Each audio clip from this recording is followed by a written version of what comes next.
Assalamualaikum warahmatullahi wabarakatuh.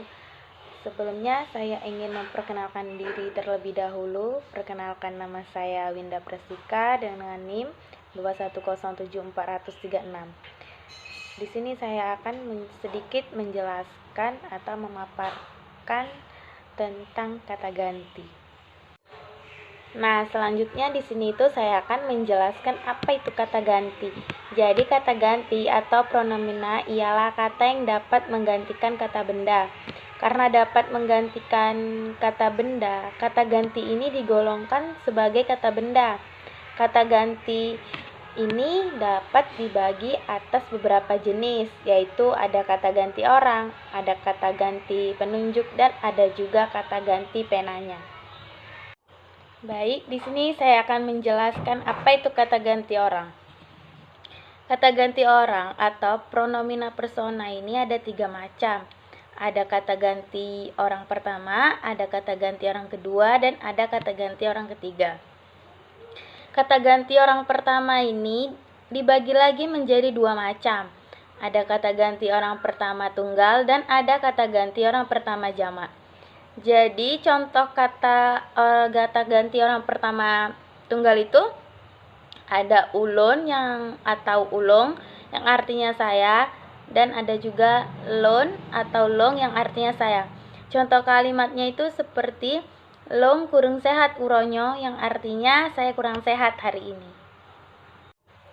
Nah, kalau kata ganti orang pertama jamak ini contoh katanya itu seperti kamo artinya kami, getanyo artinya kita.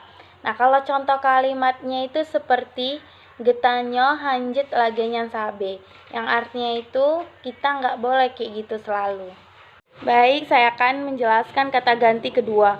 Nah, kata ganti kedua ini ada beberapa kata seperti drone yang artinya Anda atau saudara, dan ada juga kah yang artinya kamu, dan ada juga gata yang artinya Anda atau saudara. Kata drone, gata, dan kah merupakan kata kedua tunggal. Untuk menyatakan dia jamak, biasanya pada kata-kata tersebut ditambah dengan kata mandum yang artinya semua atau kata awak yang artinya orang. Nah, contoh katanya itu seperti drone mandum yang artinya Anda semua, dan ada juga awakkah yang artinya orang-orang kamu. Contoh kalimatnya itu seperti drone mandum jet netamong yang artinya Anda semua boleh masuk, dan ada juga contoh keduanya itu awakkah bek karutat yang artinya kalian janganlah ribut sekali. Nah, selanjutnya itu ada kata ganti orang ketiga. Bahasa Aceh memiliki 3 kata ganti orang ketiga, yaitu ada drohnenyan yang artinya beliau, ada goknyan yang artinya beliau, ada juga ji yang artinya dia. Ketiga kata tersebut termasuk kata tunggal. Untuk menyatakan dia jamak, di belakang kata ganti itu ditambah dengan kata mandum, seperti drohnenyan mandum yang artinya mereka atau beliau semua, dan ada juga goknyan mandum yang artinya mereka atau beliau semua, dan ada ji yang artinya itu mereka atau dia semua.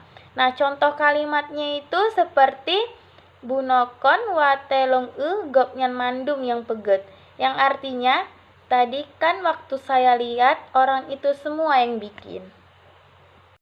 Nah, selanjutnya saya akan menjelaskan tentang kata ganti penunjuk. Jadi kata ganti penunjuk ini ada 2 macam, yaitu kata ganti penunjuk umum dan kata ganti penunjuk penanya. Kata ganti penunjuk umum dalam bahasa Aceh ada 3 kata ganti penunjuk umum, yaitu ada nyan, nyo, dan je. Jadi kata nyo itu digunakan untuk menunjukkan sesuatu yang berada bersama pembicara. Contohnya itu seperti nyoke lage buno yang tak pegah, yang artinya itu itulah kayak tadi yang dibilang. Nah, kalau katanya itu digunakan untuk menunjukkan sesuatu yang agak dekat dengan pembicara.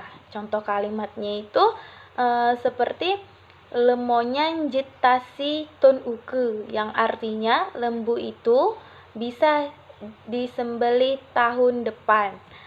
Nah, kalau kata J itu digunakan untuk menunjukkan sesuatu yang dari pembicara. Contoh kalimatnya itu seperti boh u buno kalun pudu jehpat, yang artinya buah kelapa tadi sudah saya letakkan di sana itu. Selanjutnya saya akan menjelaskan kata ganti penanya. Dalam bahasa Aceh dijumpai sejumlah kata tanya, yaitu pu yang artinya apa, pat artinya di mana, so artinya siapa, toh artinya yang mana, dan ho yang artinya kemana. Nah, kalau untuk kata po itu digunakan untuk menanyakan benda atau yang dibendakan. Misalnya puhaba yang artinya apa kabar. Nah, kalau untuk kata pat digunakan untuk menanyakan tempat. Misalnya pat rumah dronu yang artinya di mana rumah Anda. Nah, kalau untuk kata so digunakan untuk menanyakan orang. Misalnya so nan aneknya yang artinya itu siapa nama anak itu. Nah, kalau kata to itu dipakai untuk menanyakan pilihan suatu benda atau hal. Contohnya itu seperti toh rumodrohne yang artinya yang mana rumah Anda.